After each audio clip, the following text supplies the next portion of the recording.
Hi, this is Rob Warlow from Business Loan Services and welcome to my Friday Business Finance Bulletin, a weekly roundup of news, tips, ideas and strategies on raising finance and dealing with banks. So if you're watching this week's video as opposed to listening on the podcast, you'll see him on location this week. I'm down in Cardiff Bay in South Wales, off to see a client, so I thought let's do this week's bulletin in the open air.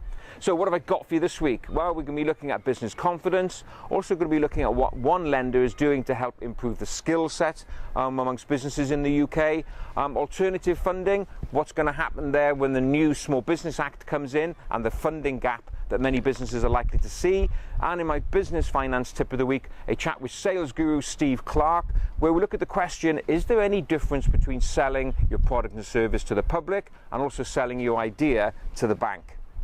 So let's start off with the economy generally and business confidence. I was reading this latest survey out this week from Begbies Traynor, part of their Red Flag alert report that comes out on a quarterly basis. And for the first quarter of 2015, some good news and bad news. Begbies Traynor reckon that there's actually been a 1% fall in businesses that kind of categorise their financial condition as significantly poor. You know, they're a bit concerned about what's going to be going on within their business over the next couple of months. And that equates to about 228,000 businesses overall. Now, the fact that it's a 1% reduction is good news. The bad news, there's a 4% increase in the businesses who actually say that they are now in a critical financial position. And obviously that's not such good news. I've mentioned in previous bulletins, as economies grow, businesses are going to need more cash, and it's going to be difficult for them to access those cash. So for those 2,500 businesses that classify themselves in a critical position, it's very important that they get appropriate financial advice and support. So if you're one of those, make sure you get the right people around you. Now, one barrier to growth that many businesses do come up with is the fact that they can't find the right skilled people within a business. So, good news from Close Brothers. They're an asset finance provider and also provide invoice discounting services. They've recognised this gap and they want to do something about it. So they've teamed up with the University of Sheffield via their Advanced Manufacturing Research Centre, who help put apprenticeships into businesses. So what Close Brothers have said they'll do over the next 3 years, they are going to fund the wages for 60 apprentices. So how's it going to work? Well, for the first year they will fund half of apprentices' wages, and for year two, a quarter of the wage. So that will help business owners just ease into these taking on these new employees. So that's a great program there, an example of how some lenders are out there trying to help upskill businesses as we go into a growing economy. Now, our funding generally, as we all know, still a bit tight, still a bit tough. I've mentioned in a previous bulletin about the new Small Business Act, which is coming out, one part of which should be implemented in 2016, where banks have been legislated that they will have to pass on businesses that they've said no to alternative funding platforms. An interesting survey out from alternativebusinessfunding.co.uk. That's a portal of a collection of alternative funders, and they reckon that with the economy growing and some changes in legislation and banking and capital requirements, there's going to be about 100,000 businesses out there looking for money that they can't get from high street banks, and that equates to about £2 billion. So there's going to be a growing need for alternative lenders to step in, and obviously that's where platforms like Alternative Business Funding come in. A collection of borrowers there who will put in their hands up and say, yep, we want to support growing businesses. If you want to know what they do, just check out their website, alternativebusinessfunding.co.uk. One of the problems that banks have when it comes to supporting small businesses, I've mentioned previously, is lack of financial information. And this was really brought home to me last week. We got recently referred into a partnership of a father and two sons, which has been struggling.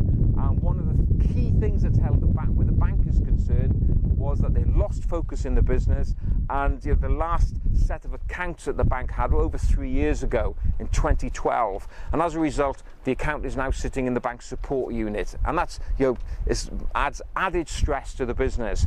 So as we're helping that business try and get them back on track with the bank, just one important message there: just make sure that you keep your financial information up to date. So, about talking to banks, well, this week I had a chance to have a chat with Steve Clarke.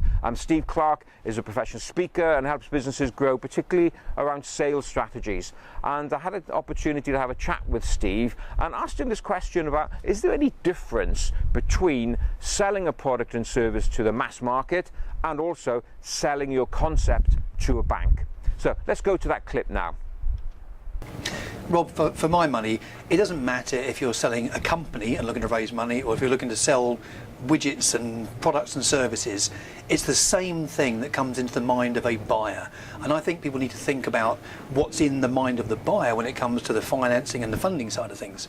I've been through that myself, as you know, as an SME, in terms of getting one business floating on the stock market, another business that we actually took to private equity and then exited and sold the business. So I understand that people are investing in people, and they're also looking for what's in it for them.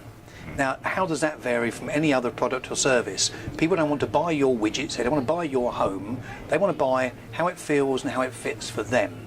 So anyone looking to raise finance, looking to raise money for their business or to exit a business, needs to consider what's in it for the buyer, put yourself in their shoes fairly and squarely and think, if I was them, would I be investing or would I be buying that business from them? If so, why would I be doing that? And it's just a very straightforward case of putting together the benefits versus just the features, and doing it with courage and conviction, honesty and a smile. Yeah. One thing when I'm talking to business owners about raising finance and getting them to understand, that the bank is not, in the SME space, the bank is not supporting the business, they're supporting you as the individual. Yeah. So how do you think an individual can help sell themselves as opposed to sell the business? Where does it vary? People buy people first. That's one of the oldest adages that I've ever heard in terms of the sales world.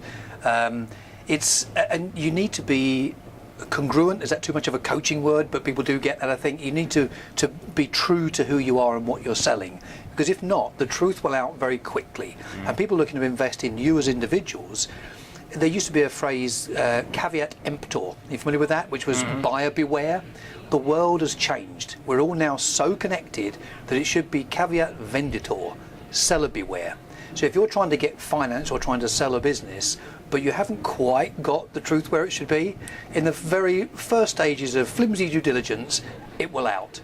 Because whatever's gone on is out there as a proven track record for people to refer to. So people are investing in you as the individual.